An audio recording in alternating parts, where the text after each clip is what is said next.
안녕하십니까. 개미문명입니다. 오늘 금요일은 사는 이야기라는 카테고리를 가지고 말씀을 드립니다.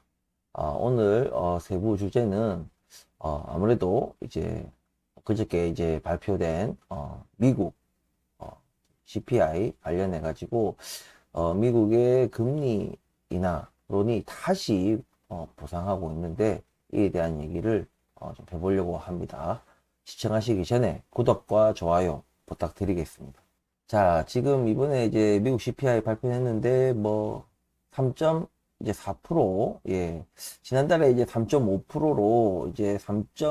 이제 뭐 0%, 3.1%뭐 이렇게 하다가 갑자기 3.5 이제 5% 뛰어가지고 화들짝 놀라면서 이제 금리 인하의 가능성이 굉장히 떨어졌었는데 또 이번에 3.4%, 그러니까 시장 예상치보다는 웃돌았지만 이거를 또 다 이상하게 또 0.1% 떨어졌다 라고 또 해석을 하면서 거기에 또 우리 또 파월 아저씨가 또 뭐라고 했느냐. 파월 아저씨가 지금 이제 금리가 이제 떨어질 거다 뭐 이런 식으로 얘기하면서 마치 이제 금리 인하를 할 것처럼 그렇게 주댕이로 이제 지금 얘기를 하고 있죠. 근데 여러분들 지금 많은 경제 방송을 여러분들도 보셨겠지만, 관심 있는 분들은 보셨겠지만, 지금 이제 올 이제 하반기에 미국 대선입니다. 예, 미국 대선에, 자, 대선에서 대통령이 이기려면 가장 중요한 것이 요즘 시대에는 경제입니다. 경제. 예, 이제 뭔가 그 방위가 아니고 경제입니다. 경제가 무너져 있으면은 100% 거의 뭐 100%까지는 아니지만 사실상 패배는 다름없어요. 좀 뭐 이제 국민들이 먹고 살기 힘드니까, 예? 그냥 그걸 이제 대통령 탓을 하는 거죠. 네가 나라 경제를 말아 먹었다 이거죠. 그래서 우리가 힘들다 이거지. 응? 왜냐 그건 직접적이거든. 우리 직접적인 게 두 가지 있잖아요. 경제와 안보가 있거든요. 근데 안보는 진짜 실제 전쟁이 터지지 않는 이상은 뭐 체감하기 힘들어요. 근데 경제는 바로 체감이 되고 있거든요. 그래서 지금 아마 대선 전까지는 이제 미국에서 어떤 이런 연준 파월 아저씨나 또 자넷 옐런 장관이 계속 이런 어떤 분위기로 뉘앙스로 계속 갈 거예요. 금리 인하를 할 것처럼. 근데 진짜 제가 이거 계속 강조하지만은 미국이 만약에 정치적인 이유로 만약에 한 번이라도 금리 인하를 하잖아요. 그럼 진짜 미국 경제 난리 납니다. 근데 미국 경제가 난리 나도 실제 죽는 건 누가 죽는다? 다른 나라들이, 다른 국가, 미국을 제외한 다른 국가들이 다 죽어요. 미국은 오히려 그렇게 터지면요. 오히려 자기들의 엄청난 부채를 좀 뭔가, 뭔가 난리통에, 뭔가 좀 줄일 수 있는, 획기적으로 줄일 수 있는 오히려 좀 장점이 있는 거예요. 당장의 실물 경제가 미국의 실물 경제가 좀 안 좋아질 수는 있겠지만 왜 얘네들 기축통화국이고 최대 세계 최강국이거든요. 그러니까 만약에 대선 이후에 난리가 났다 그러면은 미국이 난리가 나면 미국이 그냥 독감이 걸리면 그냥 다른 나라들은 전부 다 그냥 암에 걸리니까 암 사망 선고를 받는 거예요, 그냥. 그 정도예요. 그래서 그 틈을 타서 또 미국의 어마어마한 감당 안 되는 그 부채 있잖아요. 국가 부채. 그것도 분명히 서리슬쩍, 은근슬쩍 또 탕감할 수 있는 그런 것들을 이제 찾을 거예요. 그러니까 이런 것들을 우리가 이게 미국은 그런 능력이 되는 거예요. 그렇게 위기를, 자기 나라의 위기를 수출할 수 있는 거예요. 인플레이션 수출하듯이 얘네들은 그게 가능한 나라예요. 그런데 얘네들이 지금 이제 대선이라는 걸 앞두고 있는 거예요.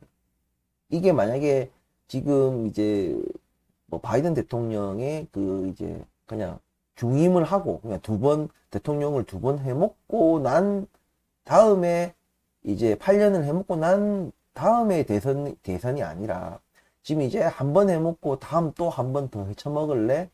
요런 대선이거든. 그러니까 이 경제가 안 좋으면 안 돼요. 이거는 굉장히 단순한 겁니다. 이거는 정치적인 이유예요.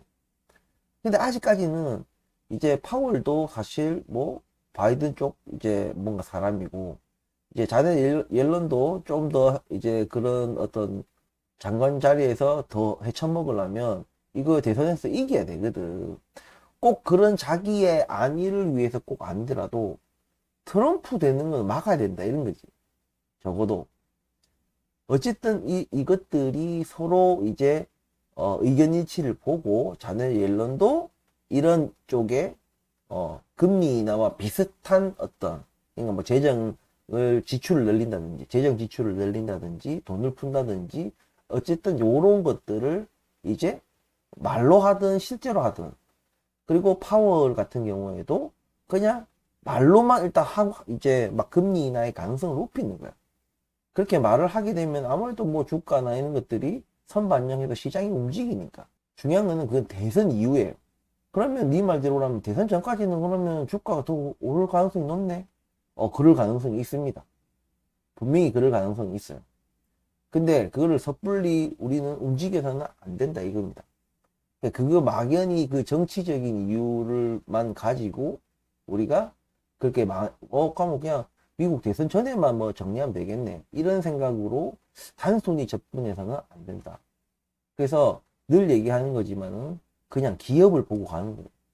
기업의 그런 펀더멘털이나 모멘텀 이런 것들을 보고 정확하게 장기 투자로 가야 되는 그런 우리가 장기 투자를 하고 있는 우리 입장에서는 이런 거에 휘둘려서 뭐 갑자기 비중을 늘린다든지 뭐 그렇게 해서는 안 된다 이 얘기입니다. 그래서 이것은 지금 파월 아저씨가 뭐 3.4% 아니 뭐 3.5%에서 뭐 확 떨어진 것도 3.2%로 떨어진 거나 3.1%로 다시 떨어졌거나 이런 것도 아니고 달랑머스 0.1% 떨어졌는데 제가 미국에서는 이 물가가 떨어지기가 굉장히 힘든 게 뭐라고 했어요?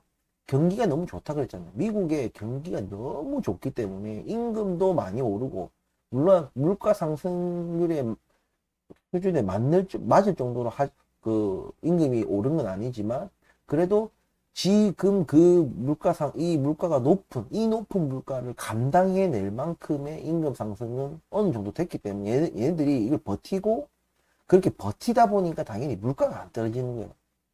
무너져야지 이게 물가 떨어지는데 물가가 안 떨어지는 거야. 왜? 그걸 소화하는 거야. 그 높은 인플레이션을 소화할 만큼의 임금을 버니까 그만큼 일자리도 있고 그런데 이 와중에 금리를 실제로 인하를 한다는 것은 이거는 재앙이 재앙. 금리를 올려야 된다니까요. 왜냐면 지금 현재 수준의 5.5%, 5.0%에서 5.25에서 5.5%는 지금 미국 경기가 감당할 만큼의 금리예요. 그러니까 지금 현재의 미국 경기 수준을 볼 때는 이거는 고금리가 아니에요. 그냥 단순한 절대적인 숫자를 봤을 때는 5.25에서 5.5가 굉장히 고금리 수준인 거 맞아요. 내가 5%가 넘어가면 고금리 수준이라 했잖아요. 근데 얘들이 경기가 그거를 파칠 정도로 굉장히 지금 탄탄하기 때문에 더 이상 5.25, 5.5는 그런 어떤 고금리가 아니다. 미국 그 어떤 시장을 봤을 때는 그렇기 때문에 오히려 물가를 낮추기 위해서는 금리를 좀 더 올려야 됩니다. 어찌됐든 그냥 망고 그냥 듣보잡인 그냥 제 주장일 뿐이에요. 근데 어쨌든 여러분들한테 분명히 말씀드릴 것은 분명히 지금 이렇게 대선 전에 이런 말들을 계속 해서 주가를 띄우고 뭔가 경기 부양을 말로 주댕이로만 하는 그런 분위기 조성, 주가 오르는 이런 거 조성. 근데 반드시 대선 뒤에는 어떻게 되겠습니까? 이제 바이든은 이제 사실상 이제 대선에서 이기고 나면은 이제 4년 하고 나면 땡이거든. 더 하고 싶어도 못해. 그럼 이제 진짜 자기가 하고 싶은 대로 하는 거예요, 바이든은. 얄짤 없어요. 오히려 더 강력하게 그 어떤 구조조정을 할 수 있다는 얘기죠. 과감히 그냥 부실 은행도 다 쳐내고, 예? PF 대책 상업용 부동산 다 쳐내고, 과감하게 할 거란 얘기입니다. 그게. 이제 잃을 게 없기 때문에, 다음 대선 모르겠고, 자기는 이제 그렇게 과감하게 할 수 있다. 그러면 자연스럽게 자넷 옐런이나 이런 파월 연준 의장한테도 똑같은 그런 게 실리는 거예요. 그런 힘이 빡 실리는 거야. 그래서 D가 굉장히 위험하다. 지금 우리나라도 마찬가지입니다. 총선 전에 어떻게 했어요? 국가에서 온갖 보조금과 지원금 가지고 물가를 좀 누르고 있었어요. 총선 끝나니까 막 끝나자마자 막 물가 미친 듯이 오르고 재정 우리나라 저기 국가 재정 완전히 막 빵꾸 막 엄청난 적자를 내고 막 난리 났잖아요 지금. 예?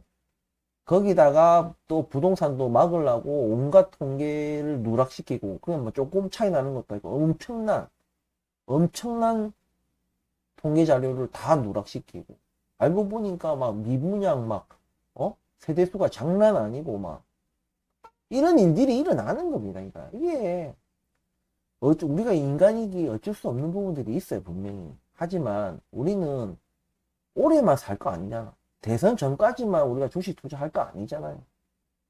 그렇기 때문에 이런 시장 상황을 잘 이해해야 됩니다. 그래서 이런 시장 상황에 우리가 이런 정치적 이슈, 미국 대선은 진짜 미국만의 어떤 이슈가 아닙니다.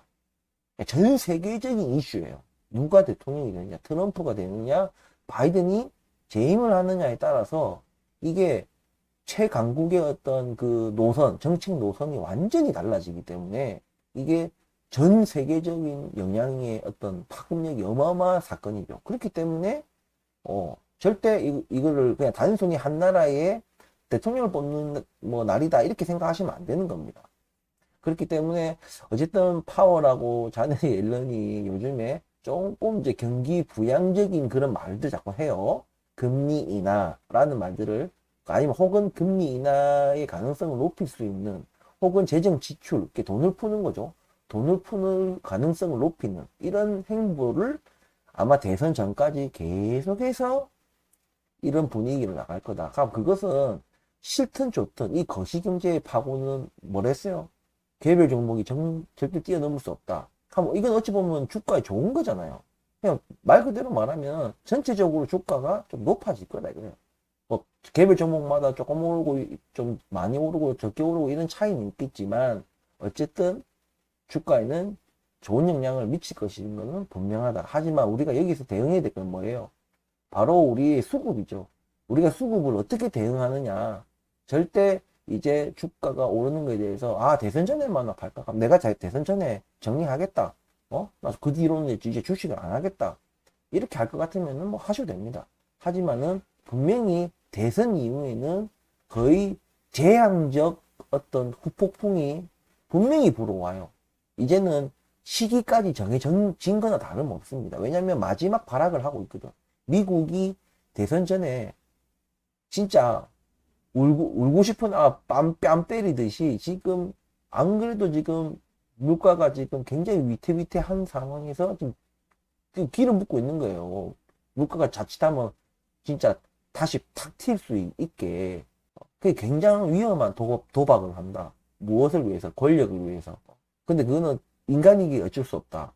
하지만 그거는 우리는 이것을 예측을 할 수 있고 그에 대해서 우리가 대비를 할 수 있는 겁니다. 무슨 얘기인지 아시겠죠? 우리나라 총선하고 똑같은 겁니다. 그렇기 때문에 이번 대선 이후가 굉장히 위험하기 때문에 대선 전까지는 여러분들이 어떻게 하시든 그건 개인의 자유입니다.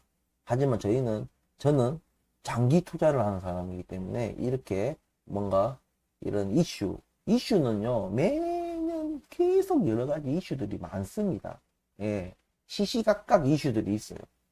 그거에 맞게 뭐 팔았다 샀다 이건 좋은 투자 방법이 아니라고 제가 말씀을 드렸습니다. 아무튼 간에 우리가 중요한 것은 어떻게 대응을 하느냐 이겁니다.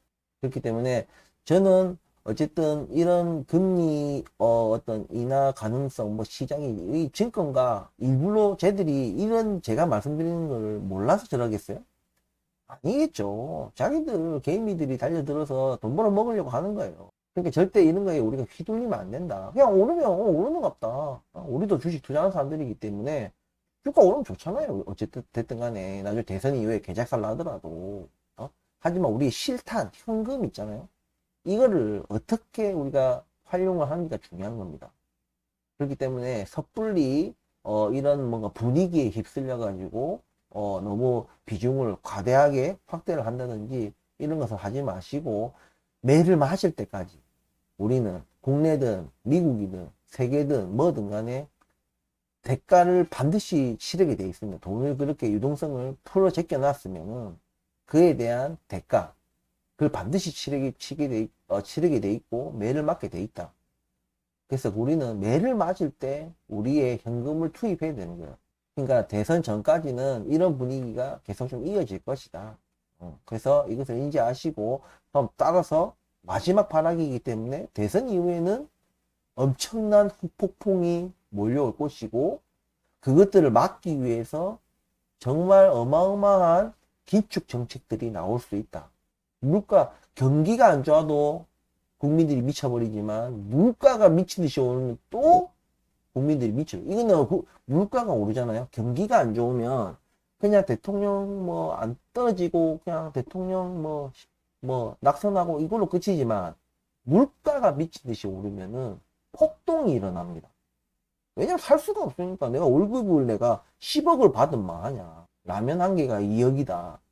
무슨 말이냐. 라면 5개 사 먹고 나면 뭐 돈이 없는 거야. 극단적인 예를 드는 거예요. 그러니까.